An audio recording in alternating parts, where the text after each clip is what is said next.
Before you try to influence anyone else, there is one uncomfortable truth you need to face. Human behavior is not driven by logic. It is driven by emotion, fear, desire, and the need to feel safe. Most people believe influence comes from talking more, convincing harder, or proving they are right. They raise their voice, explain again, push their point, and the more they push, the less control they actually have. Because the moment you try to force influence, you lose it. Real influence works in the opposite direction. The people who seem calm in tense situations, who never rush to explain themselves, who rarely react emotionally, those are the ones others listen to. Not because they are louder, not because they dominate the room, but because they understand something most people never stop to study: how human behavior truly works. This audiobook is not about manipulation. It is not about controlling people like pieces on a chessboard. It is about understanding the patterns beneath behavior, why people resist, why they comply, why they follow confidence, and why they test boundaries. Influence is not a trick. It is a skill. And like any skill, it begins with self-mastery. Every interaction you have is shaped by invisible forces. Ego, insecurity, status, fear of rejection, the need to feel important. Most conflicts are not about what is being said, but about what is being threatened. And most power struggles happen long before words are exchanged. When you understand this, something changes. You stop reacting emotionally. You stop taking behavior personally. You stop trying to win arguments. And in that space, you gain control. Control does not mean domination. Control means stability. It means staying grounded when others are emotional. It means seeing clearly when others are clouded by impulse. The strongest position in any interaction is calm awareness. People reveal far more through their behavior than through their words. They show you what they fear, what they want, and what they value, if you know how to observe without judgment. This audiobook will train you to notice those signals, not to exploit them, but to understand them. Because understanding removes fear. When you understand human behavior, you stop being surprised by it. You are no longer shaken by disrespect, manipulation, or emotional pressure. You recognize patterns, you anticipate reactions, you choose your responses deliberately. Influence grows naturally from this state, not from trying harder, not from asserting dominance, but from presence, timing, and restraint. Throughout this audiobook, you will learn why people test boundaries, why silence often carries more weight than speech, and why emotional control creates authority without force. You will learn how influence works in real conversations, real relationships, and real moments of pressure. Most importantly, you will learn where influence becomes dangerous, when it turns into manipulation, and how that always erodes trust. True influence does not violate autonomy. It strengthens it. It allows others to feel seen, understood, and safe, while you remain steady and self-directed. This is not about becoming cold or detached. It is about becoming unshakable. When you no longer react impulsively, people notice. When you stop chasing approval, respect follows. When you choose clarity over emotion, you gain leverage without conflict. This audiobook is an invitation to slow down, to observe, to understand before acting. Because the moment you control your own reactions, you stop being controlled by the behavior of others, and from that place, influence becomes effortless. Chapter 1. Why people do what they do. Every action you witness, from kindness to cruelty, confidence to insecurity, comes from the same source. Not logic, not reason, but internal pressure. People like to believe they are rational. They tell themselves they act based on facts, values, and careful thought. But when you observe human behavior honestly, a different pattern appears. Most actions are reactions, and most reactions are emotional defenses. Fear sits beneath far more behavior than people are willing to admit. Fear of rejection, fear of losing status, fear of being exposed, fear of feeling insignificant. These fears do not always look dramatic. They hide behind sarcasm, arrogance, silence, over-explaining, and even politeness. When someone interrupts you repeatedly, it is rarely confidence. It is anxiety trying to stay in control. When someone dominates conversations, it is often insecurity disguised as strength. Human behavior is compensation. People move toward what makes them feel safe, valued, and in control, and away from anything that threatens those feelings. This is the first principle you must understand. No one acts randomly. Even self-sabotage has a purpose. It protects the ego from a deeper fear. Once you see this, behavior stops feeling personal. Someone dismisses your idea. Someone becomes defensive. Someone seeks validation excessively. These are not attacks on you. They are attempts to stabilize their inner world. The behavior is the symptom. The cause is emotional imbalance. This is why arguing with behavior rarely works. When you challenge someone directly, you are not debating logic. You are threatening identity. And when identity feels threatened, reason shuts down. The nervous system takes over. People defend, deny, project, or retreat. Understanding this gives you leverage, not over them, but over the situation. The strongest influencers do not confront behavior head-on. They address the emotional need beneath it, sometimes through reassurance, sometimes through silence, sometimes by refusing to participate in emotional chaos. Another critical driver of behavior is the need for consistency. People want to see themselves as coherent, moral, and competent. When reality threatens that self-image, the mind will distort facts to protect it. This is why people justify bad decisions instead of correcting them. Admitting error feels like losing control, so they rationalize. They blame circumstances. They rewrite the story. This is not because they are dishonest. It is because the ego prioritizes psychological safety over truth. Once you understand this, you stop expecting people to behave logically under pressure.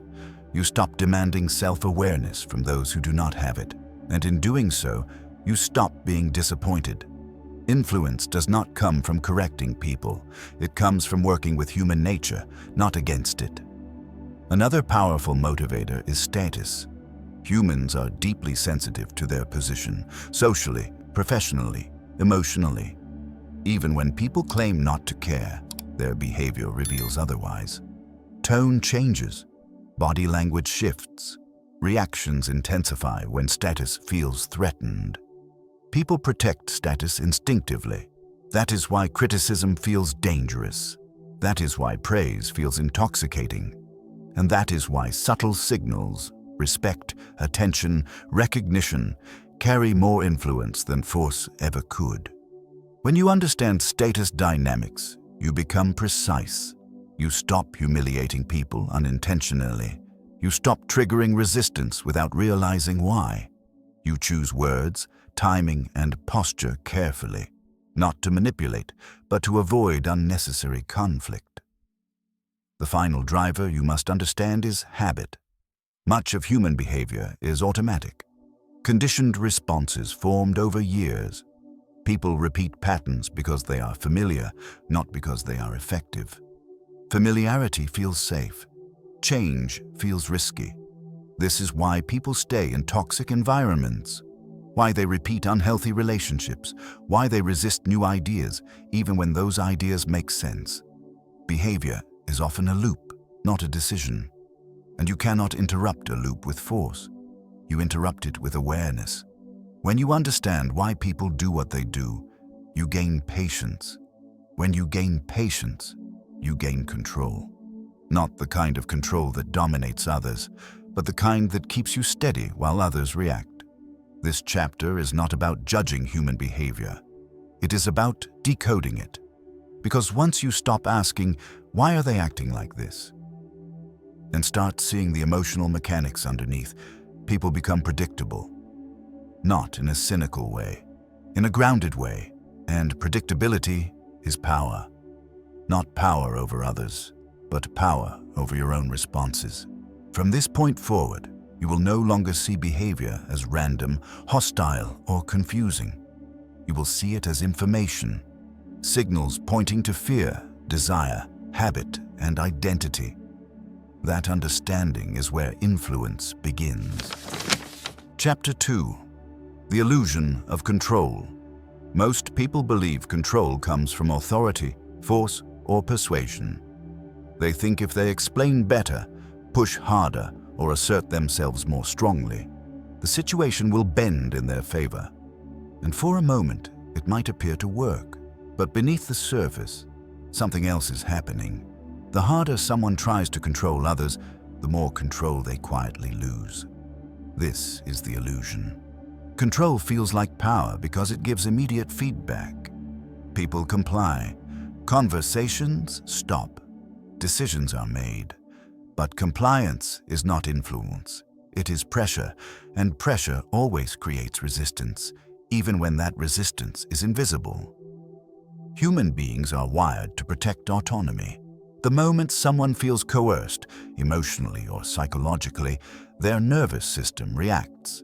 They may nod in agreement, but internally they disengage. They comply outwardly while withdrawing inwardly. This is why forced control rarely lasts. True control is subtle, and that subtlety is what most people misunderstand.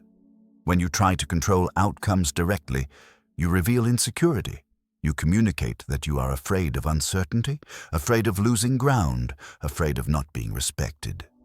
People sense this instantly, even if they cannot articulate it, and once they sense it, your authority weakens. Calm does the opposite. Calm signals safety. It signals confidence.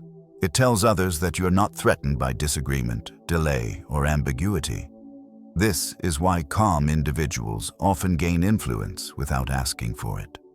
People adjust themselves around that stability. The illusion of control convinces people that they must manage every variable, every reaction, every opinion. But no one can control another person's internal world. You can only influence the conditions around it, and the moment you accept that, your approach changes. Instead of trying to dominate the interaction, you focus on regulating yourself. Instead of reacting to resistance, you observe it. Instead of filling silence with explanation, you allow space to do the work. Silence is uncomfortable for those who rely on control. It removes their tools. No pressure, no justification, no emotional leverage, just presence. That presence exposes insecurity. When you stop chasing control, people often reveal more than they intended. They talk more, they explain themselves, they fill the gap. And in doing so, they show you what matters to them, what they fear, and where their limits are. This is real leverage. Not leverage through force, but through clarity. Another reason control fails is because it confuses authority with dominance. Dominance demands submission. Authority earns trust. Dominance creates tension. Authority creates order. You can feel the difference instantly. A dominant person needs constant validation. They correct others publicly. They interrupt. They react quickly to challenges. An authoritative person does none of this.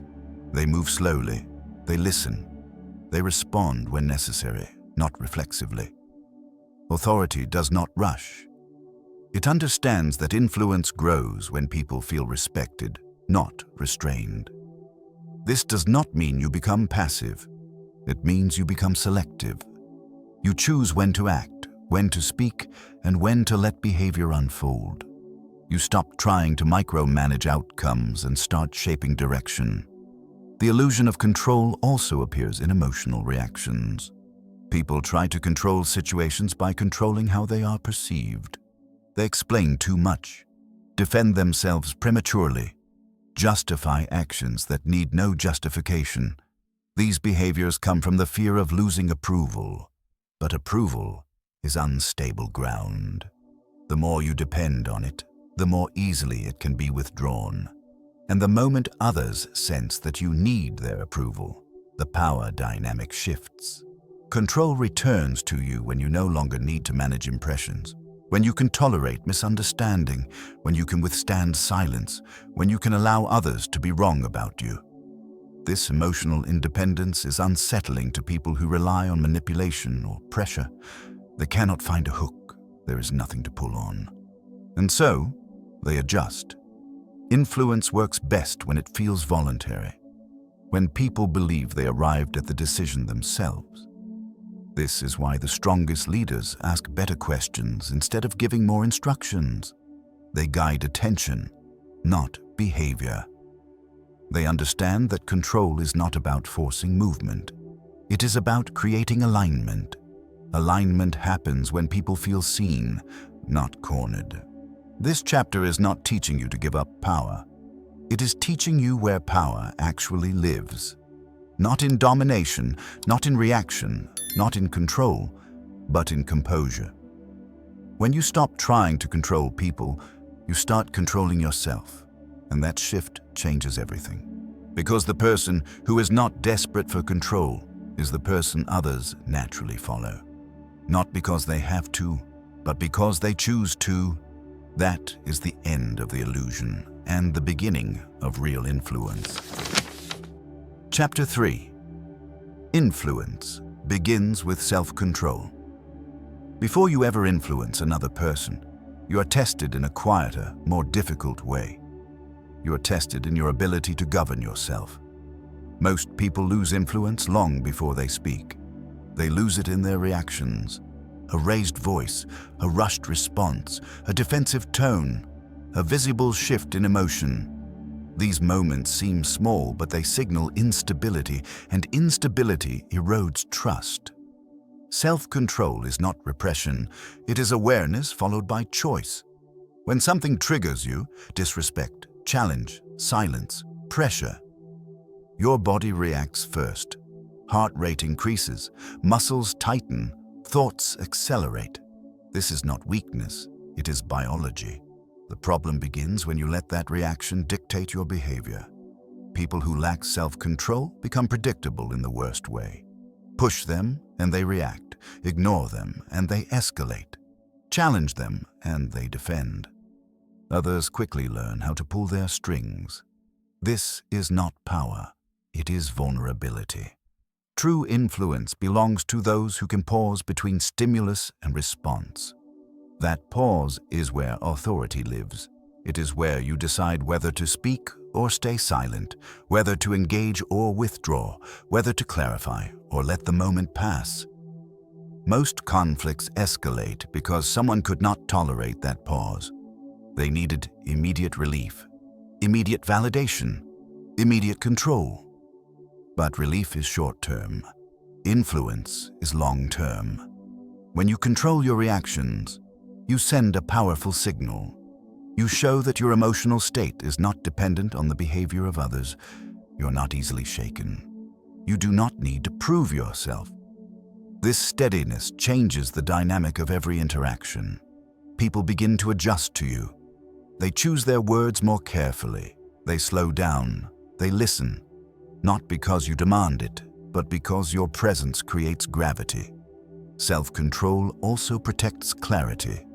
When emotions run high, perception narrows. You hear selectively. You interpret behavior through threat instead of information. You miss subtle cues. And once that happens, your decisions are no longer strategic, they are reactive. The calm mind sees more.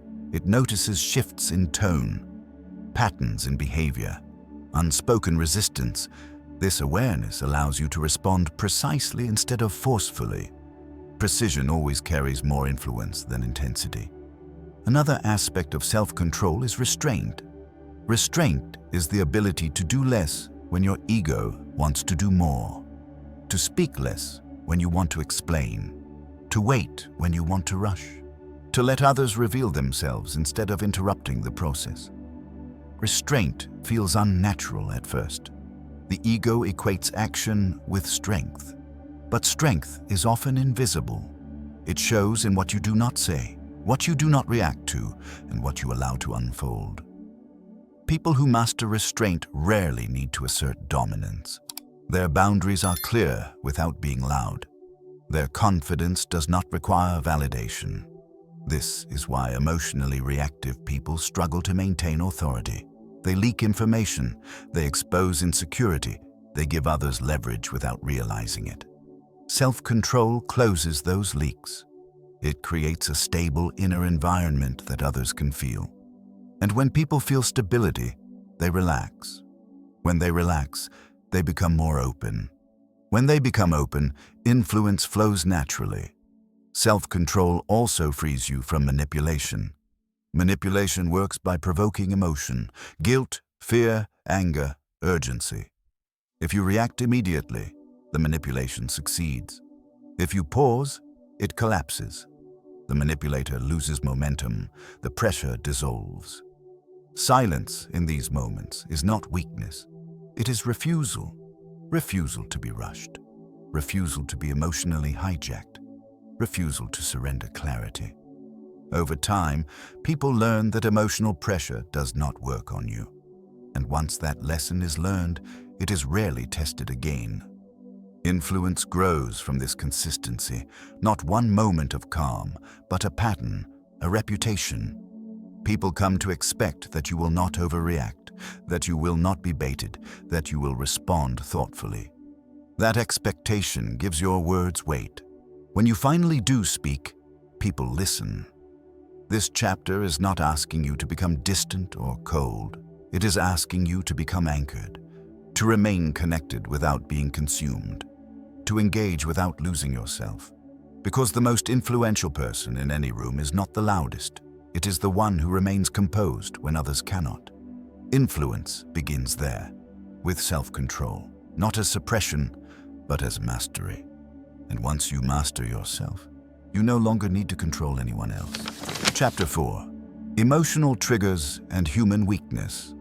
Every person has emotional pressure points, not because they are flawed, but because they are human. These pressure points, often called triggers, are where past experience, insecurity, and unresolved fear converge. When activated, they bypass reason and pull behavior onto autopilot. Understanding emotional triggers is not about exploiting weakness. It is about recognizing patterns so you are no longer surprised, manipulated, or pulled into unnecessary conflict. A trigger is not the event itself. It is the meaning the mind assigns to that event. Two people can experience the same situation and react completely differently.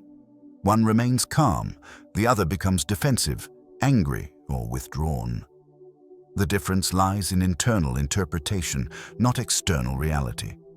Most triggers fall into a few core categories: rejection, disrespect, loss of control, and feeling unseen. Rejection triggers activate the fear of abandonment. A delayed reply, a neutral tone, a lack of praise. These can feel like personal dismissal to someone sensitive to rejection. The reaction often appears as over-explaining, people-pleasing, or sudden emotional withdrawal. Disrespect triggers activate the need for status protection. When someone feels challenged, corrected publicly, or ignored, their behavior may turn aggressive, sarcastic, or domineering. What looks like confidence is often the fear of being diminished. Loss of control triggers activate anxiety. Unexpected changes, ambiguity, or dependence on others can create an urge to micromanage, interrogate, or rush decisions. The person is not seeking clarity. They are seeking relief. Feeling unseen triggers activate emptiness. When people believe their effort, emotion, or identity is not acknowledged, they may exaggerate stories, seek validation, or create drama. Attention becomes a substitute for connection. These reactions are not conscious strategies. They are protective reflexes. Once a trigger is activated, the rational mind steps aside. The body reacts. The voice changes. Behavior accelerates or shuts down. Logic becomes irrelevant until emotional safety is restored. This is why arguing with triggered people rarely works. You are speaking to a nervous system, not a reasoning mind. Influence in these moments does not come from stronger arguments. It comes from regulation. If you react emotionally to someone else's trigger, the situation escalates. Two nervous systems collide. Clarity disappears. Power shifts to whoever reacts less. This is why self-control, as discussed in the previous chapter, is essential. Without it, understanding triggers becomes theoretical. With it, triggers become information. When someone reacts strongly, ask yourself, what fear is being touched? Not to judge them, not to analyze aloud, but to orient yourself. This perspective removes personal offense. You stop seeing the behavior as an attack and start seeing it as a signal. Signals guide strategy. Sometimes the strategy is reassurance, a calm acknowledgement that restores safety. Sometimes it is distance, allowing the emotion to pass without engagement. Sometimes it is firmness, a clear boundary delivered without hostility. What matters is not the technique, but the tone. Triggers respond to emotional signals, not words. Your steadiness can regulate the room. Your composure can de-escalate tension without explanation. The most common mistake people make is trying to fix triggers in the moment. They explain intentions, they defend themselves, they try to correct perception. This often makes things worse. Triggered minds do not hear reassurance as reassurance. They hear it as threat or dismissal. Silence, when used intentionally, often works better. Silence gives the nervous system space. It removes fuel. It allows the emotional wave to crest and fall. When people calm down, they often realize their reaction was disproportionate, but only if they are not shamed or challenged during it. Understanding triggers also protects you from manipulation. Manipulative behavior relies on triggering urgency, guilt, or fear. Decide now. If you cared, you would. Everyone else agrees. These phrases are designed to bypass reflection. When you recognize the trigger, you regain choice. You slow down. You ask questions. You delay response. The manipulation loses momentum because it depends on speed and emotion. This chapter is not about becoming detached from human emotion. It is about staying grounded within it. You can be empathetic without being reactive. You can be understanding without being pulled off center. Human weakness is not something to exploit. It is something to respect, starting with your own. The more aware you become of your triggers, the less power they have, and the less reactive you are, the less others can control the direction of interaction. Emotional triggers will always exist. They are part of being human. But when you understand them, they stop controlling the outcome. And that understanding brings you closer to true influence. Calm, ethical, and unshakable. Chapter 5. The Power of Silence and Timing. Most people believe influence comes from saying the right thing, from finding the perfect words, the strongest argument, the most convincing explanation. But in reality, influence often comes from knowing when not to speak. Silence is uncomfortable because it removes familiar defenses. It exposes intention. It creates space, and space forces awareness. This is why silence feels threatening to those who rely on control, validation, or emotional pressure. Silence is not the absence of power. It is the presence of restraint. When you speak too quickly, you reveal urgency. When you explain excessively, you reveal insecurity. When you rush to respond, you surrender leverage. Timing matters more than content, and silence is often the most strategic timing tool available. Consider how people react when a question is met with silence. They fill the gap, they elaborate, they clarify, they reveal more than they intended. Silence invites disclosure without force. This is not manipulation. It is human nature. People are uncomfortable with unresolved tension. They want closure. When you do not rush to provide it, they often do the work themselves. This gives you information. far more valuable than control. Silence also changes power dynamics. In conversations, the person who speaks less often holds more authority. Not because they are withholding, but because they are not trying to convince. They are observing, listening, assessing. People subconsciously assign higher status to those who are not eager for approval. Silence signals that you are grounded, not desperate to be understood or accepted. Timing amplifies this effect. Even the right words, spoken at the wrong moment, lose power. But simple words, delivered at the right moment, can shift an entire interaction. Timing requires patience. It requires emotional regulation. It requires the ability to sit with uncertainty without rushing to resolve it. Most people struggle here. They confuse silence with weakness. They confuse waiting with inaction. But waiting is often the action. In moments of conflict, silence prevents escalation. When emotions are high, words are easily misinterpreted. Silence allows the emotional charge to dissipate. It creates a pause where clarity can return. In moments of negotiation, silence applies pressure without force. When you state a position and stop talking, the other person feels compelled to respond. They reveal their priorities, their limits, their discomfort. The more comfortable you are with silence, the more control you have over the rhythm of interaction. This rhythm matters. Fast pace favors emotion. Slow pace favors reason. When you slow the pace, you shift the interaction onto your terms. You create space for thought. You remove urgency. You weaken impulsive reactions. Silence also protects you from saying things you cannot take back. Words spoken in emotional moments often cause damage far beyond their intention. Silence acts as a buffer. It gives you time to choose language deliberately rather than reactively. There is also a deeper power to silence. It reveals intention. People who speak constantly are often trying to manage perception. People who can remain silent are usually more aligned with themselves. They do not need constant affirmation. Their sense of identity is not dependent on being heard. This alignment creates presence. Presence is felt before it is understood. It cannot be faked. It comes from inner stability. When you are present, others become more attentive. Conversations become more focused. Distractions fade. Silence is a gateway to presence. But silence must be intentional. Passive silence, avoidance, withdrawal, fear does not create influence. It creates confusion.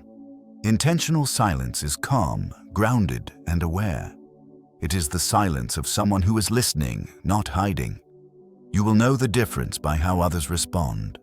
When silence is grounded, people lean in. When silence is fearful, people push. Timing, combined with silence, creates precision. You speak when it matters. You act when it counts. You do not waste energy on moments that do not require it. Over time, people learn that when you speak, it is worth listening. This chapter is not teaching you to withdraw from communication. It is teaching you to refine it, to value quality over quantity, to respect the power of restraint. In a world that rewards noise, silence is rare. And what is rare is powerful. When you master silence and timing, you stop chasing influence. You allow it to come to you. Chapter 6. Reading behavior without judging. Most people believe they understand others because they listen to what is said. In reality, words are often the least reliable part of human communication. People lie to protect themselves. They exaggerate to feel important. They soften truth to avoid conflict. But behavior is far more honest. Behavior is what remains when intention meets reality. To read behavior accurately, you must first let go of judgment. Judgment distorts perception. It adds emotion, assumption, and personal bias to what should be neutral observation. The moment you label someone as weak, arrogant, manipulative, or dishonest, you stop seeing clearly. Reading behavior is not about diagnosing character. It is about noticing patterns. Patterns reveal consistency. Consistency reveals motivation. When someone's words and actions align, trust grows. When they consistently contradict each other, pay attention, not with accusation, but with curiosity. Behavior is feedback. It shows you what someone values, fears, and prioritizes. The key is distance. Emotional distance does not mean detachment. It means staying present without being absorbed. When you observe without judgment, you create space between stimulus and interpretation. That space allows clarity. For example, if someone repeatedly agrees but fails to follow through, do not rush to label them unreliable or disrespectful. Notice the pattern. Ask what might be driving it. Avoidance, fear of conflict, desire to please without commitment. The answer matters less than the information. Information guides strategy. Judgment creates resistance. Another common mistake is assuming intent based on isolated moments. Human behavior must be observed over time. One reaction under pressure does not define a person, but repeated reactions in similar situations reveal structure. Structure is what you want to understand. People show you who they are through how they handle stress, disagreement, and uncertainty. Not when things are easy, but when their nervous system is activated. Watch what happens when expectations are unclear. Watch how they respond to boundaries. Watch how they treat those who cannot benefit them. These moments are windows into values. Body language often speaks louder than words. Shifts in posture, eye contact, tone, and pacing signal internal states. But these signals must be read in context. A crossed arm may signal defensiveness or simply cold. Interpretation without context becomes projection. This is where non-judgmental observation matters. You gather data, you notice repetition, you withhold conclusions. Over time, patterns become undeniable. Reading behavior without judging also protects you from emotional manipulation. Manipulation relies on provoking interpretation. They're attacking me. They don't respect me. I must respond now. When you observe instead of react, the manipulation loses its effect. You no longer personalize behavior, you contextualize it. This shift is powerful. When you stop reacting emotionally, people often escalate briefly. They are testing old strategies. When those strategies fail, they either adjust or reveal their true intentions. Your calm becomes a mirror. Those with healthy intentions respond with clarity. Those with unhealthy intentions become frustrated. Both outcomes give you valuable information. Influence grows from this awareness. When you understand behavior, you no longer need to confront it aggressively. You can respond indirectly, adjust boundaries, change proximity, choose engagement selectively. This is quiet influence. Not forceful, not dramatic, but effective. Another benefit of non-judgmental observation is self-awareness. You begin to see your own patterns more clearly. You notice when you become defensive, when you rush to explain, when you seek validation. These insights are uncomfortable, but necessary. You cannot read others accurately if you are blind to yourself. As you refine this skill, your presence changes. You speak less, but with more intention. You listen differently. You notice subtleties others miss. People feel this. They sense that you are not easily fooled, but also not quick to condemn. This combination creates respect. People become more honest around you, not because you demand it, but because your steadiness invites it. This chapter is not about becoming analytical or cold. It is about becoming precise. Precision is the foundation of influence. When you read behavior without judging, you gain insight without conflict. You protect your energy. You choose your responses deliberately. And in doing so, you move through human interaction with clarity, calm, and quiet authority. That is the art of understanding people. not by labeling them, but by seeing them as they are. Chapter 7. Authority versus approval. Many people confuse approval with influence. They believe being liked gives them power. They soften their words, avoid boundaries, and adapt themselves to maintain harmony. On the surface, this seems effective. People respond positively. Conflict is minimized. But beneath that calm, authority quietly erodes. Approval is conditional. Authority is grounded. When you seek approval, your behavior becomes reactive. You monitor reactions. You adjust constantly. You hesitate to say what needs to be said. Over time, others sense this dependence, and once approval becomes your currency, it can be withdrawn at any moment. Authority does not ask permission to exist. It comes from internal alignment, from knowing what you stand for and acting consistently with it. People may not always agree with you, but they understand where you stand. That clarity creates stability. Stability creates trust. The need for approval often develops early. It is reinforced by environments where love, safety, or acceptance felt conditional. Over time, the pattern becomes automatic. Say the right thing. Avoid discomfort. Keep the peace. But peace maintained through self-erasure is fragile. It requires constant effort, and the moment you assert yourself, resistance appears because others have grown accustomed to your compliance. This is why approval seeking eventually leads to resentment. You feel unseen, unappreciated, taken for granted. Authority avoids this trap by setting quiet boundaries early, not aggressively, not defensively, simply through consistency. Authority does not over-explain boundaries. It lives them. When you stop chasing approval, interactions change. People test you. They push slightly. They challenge tone. They question decisions. This is not hostility. It is calibration. They are trying to understand where the edge is.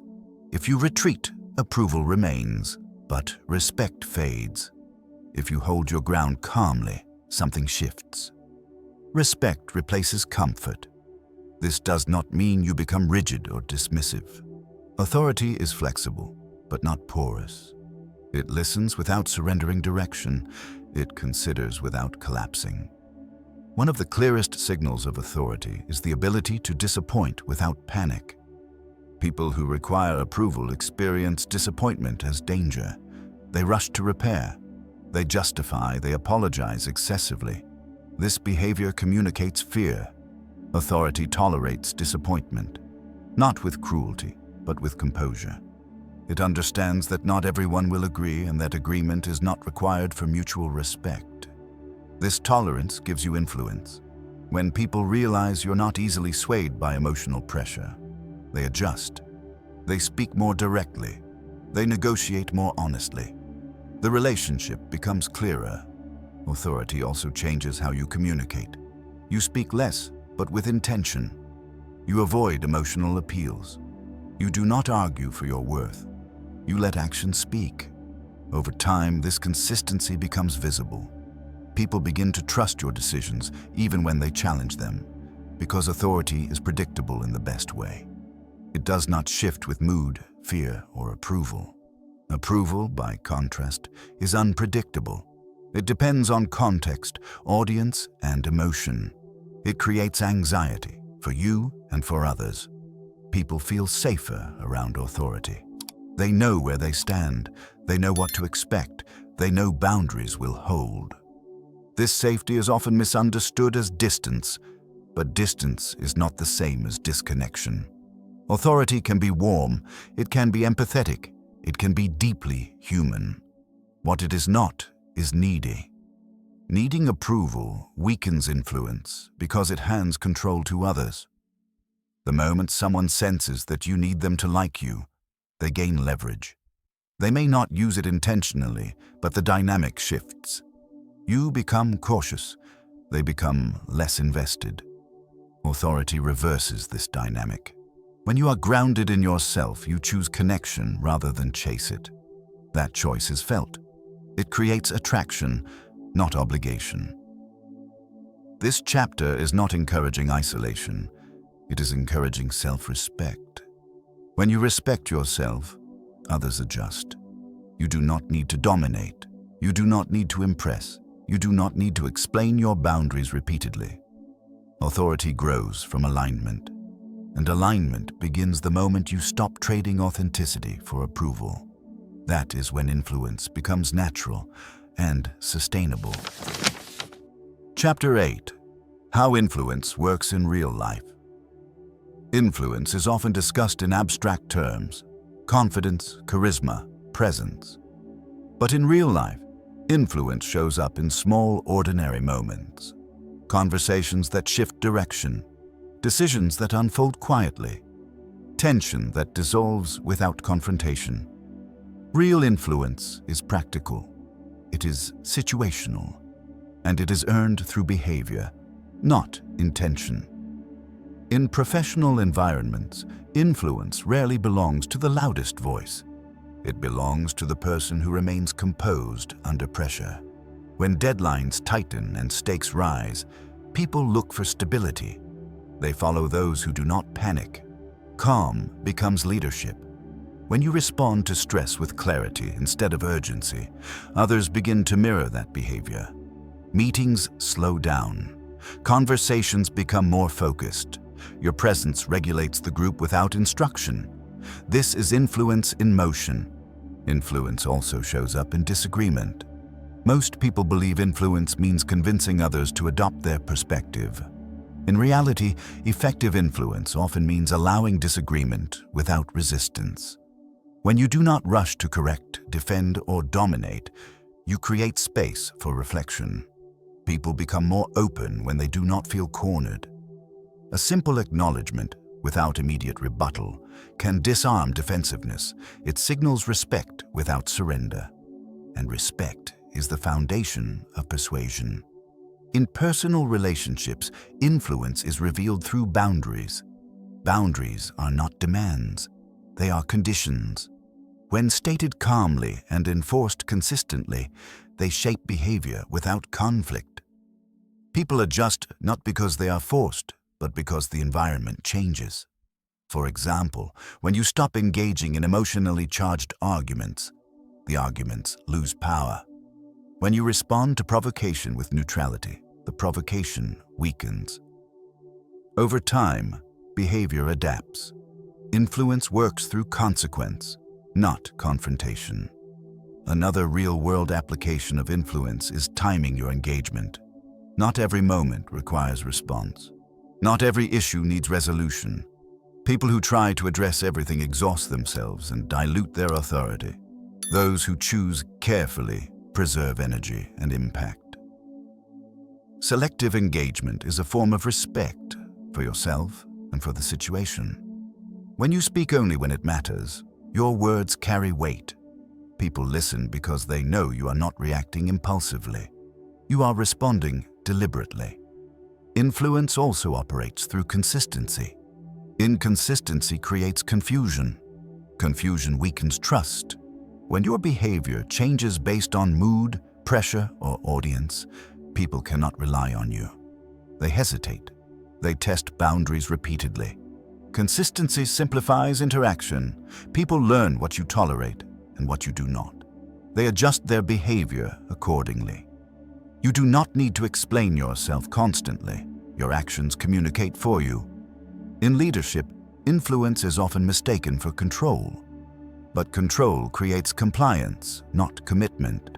Influence creates alignment. Aligned people contribute willingly. They take ownership. They care about outcomes. This cannot be forced. Alignment grows when people feel safe to think, question, and contribute. When authority is steady and non-reactive, creativity increases. Fear decreases. Performance improves. This is why emotional regulation is a leadership skill. Influence also extends into negotiation.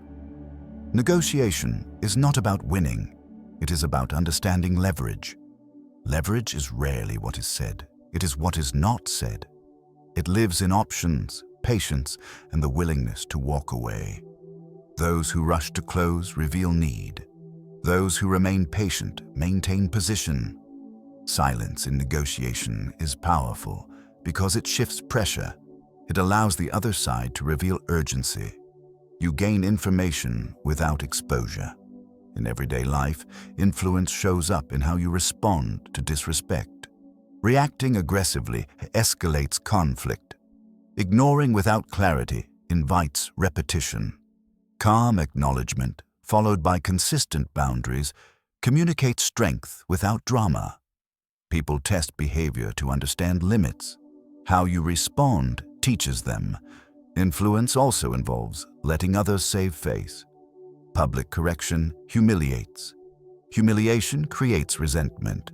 Private clarity preserves dignity. People are more willing to adjust when their identity is not threatened. This is not manipulation. It is social intelligence. Real influence respects human psychology. It understands fear, pride, and autonomy. It works with these forces rather than against them. This chapter is not offering tactics to control people. It is showing you how influence naturally emerges when your behavior is grounded, consistent, and intentional. Influence is not something you perform. It is something you embody. And in real life, embodiment speaks louder than any strategy. Chapter 9. Ethical influence versus manipulation. There is a fine line between influence and manipulation, and it is not defined by technique. It is defined by intention. Both influence and manipulation can look similar on the surface. Both involve understanding human behavior. Both require timing, awareness, and emotional intelligence. But beneath the surface, they move in opposite directions. Influence respects autonomy. Manipulation exploits vulnerability. The manipulative person seeks control over outcomes regardless of cost. They prioritize winning, compliance, or advantage. The influential person seeks alignment. They care about outcomes, but not at the expense of trust or dignity. This distinction matters because manipulation always creates debt. It may produce short-term results, agreement, obedience, silence, but it damages the relationship beneath the surface. People feel used even if they cannot articulate why. Suspicion grows. Resistance builds quietly. Influence, by contrast, compounds over time. When people feel respected, understood, and safe, they become more open. Trust accumulates. Communication becomes easier. Fewer words are needed to create movement. The manipulator relies on pressure. The influencer relies on clarity. Manipulation often uses emotional shortcuts: guilt, fear, urgency, flattery. If you cared, you would. This is your last chance. Everyone else agrees. These tactics bypass reflection and target insecurity. They work because they trigger emotional reactions. But emotional reactions fade. And when they do, people often feel resentment or regret. That emotional residue weakens future influence. Ethical influence avoids these shortcuts. It allows time. It invites choice. It does not corner. This does not mean it is passive. Ethical influence can be firm. It can be decisive. But it remains transparent. The other person understands what is happening and why. Transparency builds credibility. One of the clearest signs of manipulation is urgency without necessity. When someone pushes for immediate decisions without clear reason, they are often trying to prevent reflection. Influence welcomes reflection because it trusts alignment. Another sign is inconsistency. Manipulators shift narratives to suit the moment. They say what works now, even if it contradicts what they said before. Influence relies on consistency. It does not need to reinvent itself. Ethical influence also respects boundaries. Manipulation tests boundaries repeatedly, searching for weakness. Influence observes boundaries and adjusts accordingly. It understands that long-term cooperation requires mutual respect. This respect extends to emotional boundaries as well. An influential person does not provoke emotion to gain advantage. They regulate their own emotions and respond to others with steadiness. They do not inflame fear or guilt to move people. They understand that emotional safety is a prerequisite for trust. This is especially important in leadership, relationships, and negotiation. Power without ethics creates compliance. Ethics without power creates ineffectiveness. Influence lives in the balance. When you influence ethically, you do not need to hide your intentions. You can explain your reasoning without fear. You can accept disagreement without collapse. You can walk away without resentment. Manipulation cannot do this. It depends on concealment. Another critical difference is how each approach handles resistance. Manipulation views resistance as an obstacle to overcome. Influence views resistance as information. It asks, what is being protected, rather than, how do I break this? This question changes everything. When you respect resistance, you often reduce it. When you fight it, it hardens. Ethical influence does not rush to eliminate resistance. It understands that resistance often signals unmet needs or unaddressed concerns. Addressing those concerns builds alignment. Manipulation also damages the manipulator. Maintaining control through deception or pressure requires constant effort. You must remember stories, manage perceptions, anticipate backlash. This creates internal tension and eventual burnout. Influence simplifies life. You do not need to maintain a facade. You do not need to manipulate emotions. You can remain consistent across situations. This internal coherence creates calm. Calm is not just pleasant, it is powerful. People trust those who are internally aligned. They sense authenticity. They feel safe engaging without being maneuvered. This chapter is not a moral lecture. It is a strategic insight. Manipulation is unstable. Influence is sustainable.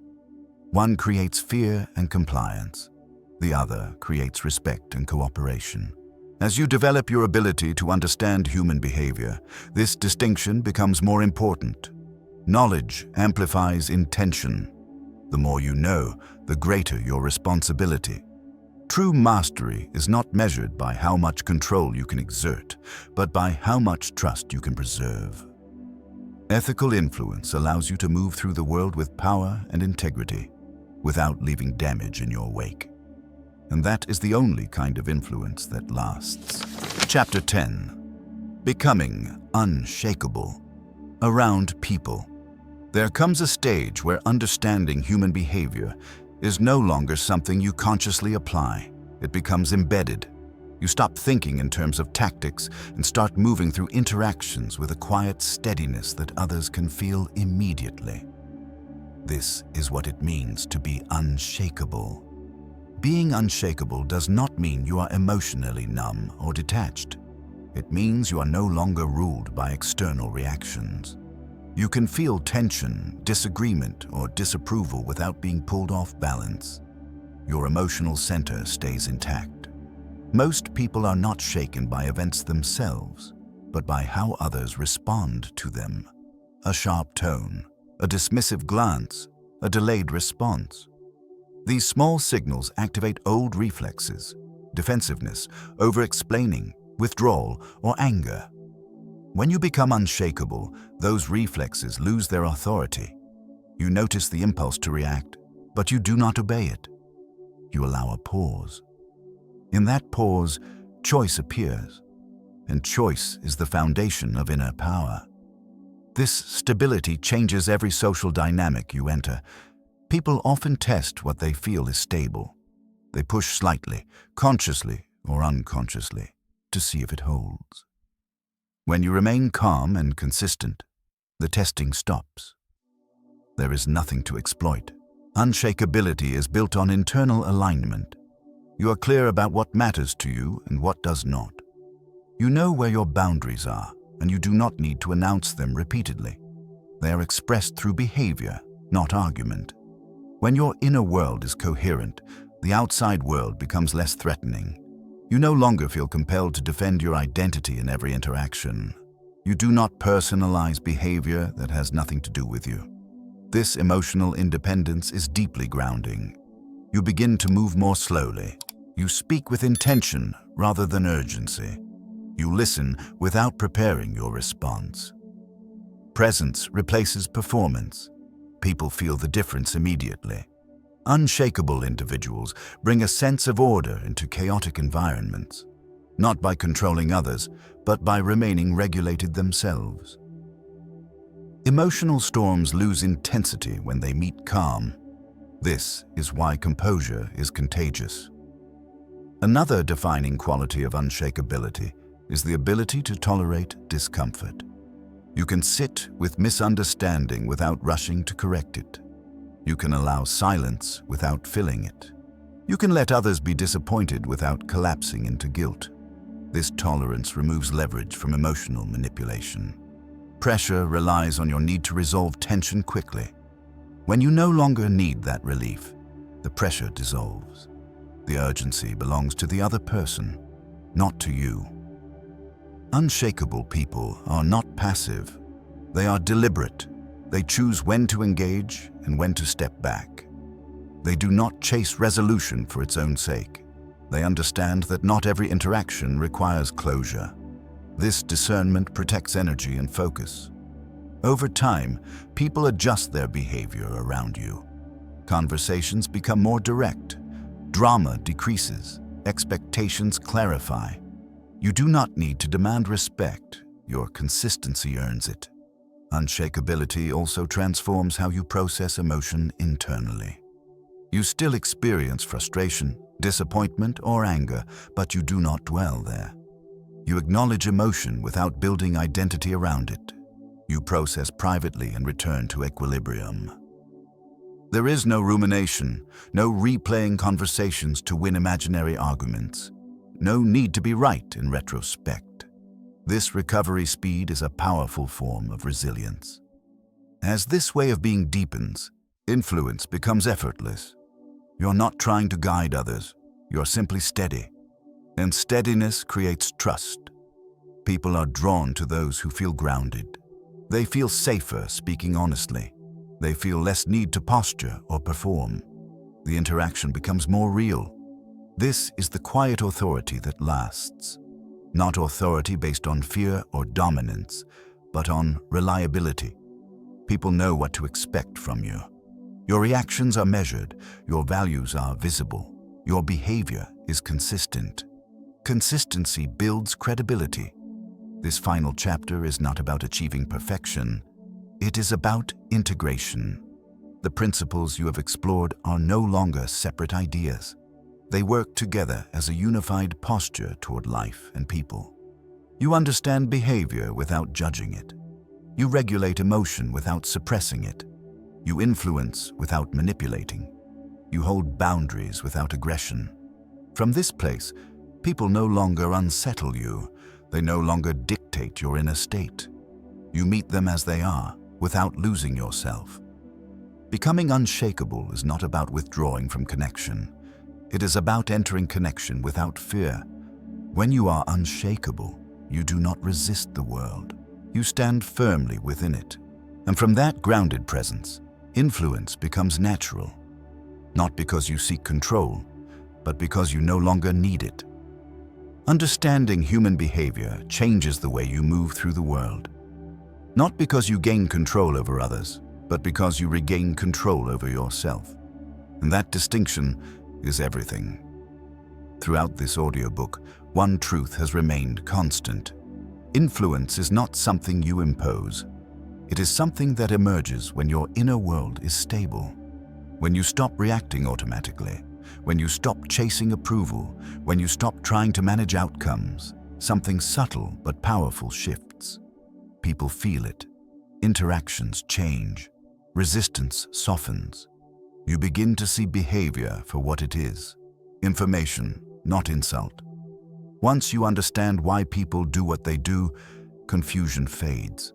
You stop taking things personally. You stop being surprised by emotional reactions, defensive patterns, or power struggles. Instead, you recognize fear, habit, and unmet needs operating beneath the surface. This awareness creates distance, and that distance gives you clarity. Clarity allows choice. Choice allows influence. You learned that control is an illusion when applied outwardly. The more you try to control people, the more resistance you create. But when you regulate yourself, your tone, your timing, your reactions, you shape the environment without force. Calm becomes leadership. Presence becomes authority. You learned that emotional triggers drive much of human behavior and that reacting to them only amplifies conflict. But observing them without judgment transforms chaos into understanding. Triggers stop being threats and become signals. Signals guide response. Response replaces reaction. You learned that silence is not emptiness, but space. Space where others reveal themselves. Space where urgency dissolves. Space where influence can operate without pressure. In a world addicted to noise, restraint becomes rare. And what is rare is powerful. You learned that reading behavior requires patience, that patterns matter more than moments, that judgment blinds perception while curiosity sharpens it. When you observe without labeling, you gain insight without creating resistance. You learned the difference between authority and approval. Approval asks for permission, authority stands in alignment. Approval depends on external validation. Authority grows from self-respect. One is fragile, the other is steady. You learned that real influence in everyday life is quiet. It shows up in boundaries held calmly, in consistency over time, in the ability to let others arrive at decisions without coercion. Influence works best when it feels voluntary. You learned that ethical influence is the only kind that lasts.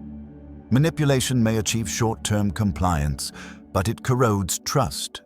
Ethical influence preserves dignity. It respects autonomy. It builds relationships rather than draining them. And finally, you learned what it means to become unshakable. Not immune to emotion, but anchored within it. Not detached from people, but no longer controlled by their reactions. Unshakability is not hardness, it is stability. This stability changes everything. You stop bracing against interactions. You stop preparing defenses. You stop rehearsing explanations. You enter conversations grounded, observant, and deliberate. People sense this. They respond differently. Power struggles fade because there is nothing to push against. Influence at this stage is no longer something you think about. It is a byproduct of who you are. As you move forward, remember that mastery is not about perfection. You will still feel emotion. You will still be challenged. The difference is that you will recover faster. You will respond more intentionally. You will remain connected to yourself. Practice these principles quietly, not to control others, but to refine your presence. Influence grows through consistency, not performance. Through integrity, not tactics. The world does not need more dominance. It needs more clarity, more restraint, more grounded individuals who understand human behavior without exploiting it. When you embody that understanding, you become someone others trust, follow, and respect without force. And that is the true art of influence. Not controlling people, but mastering yourself.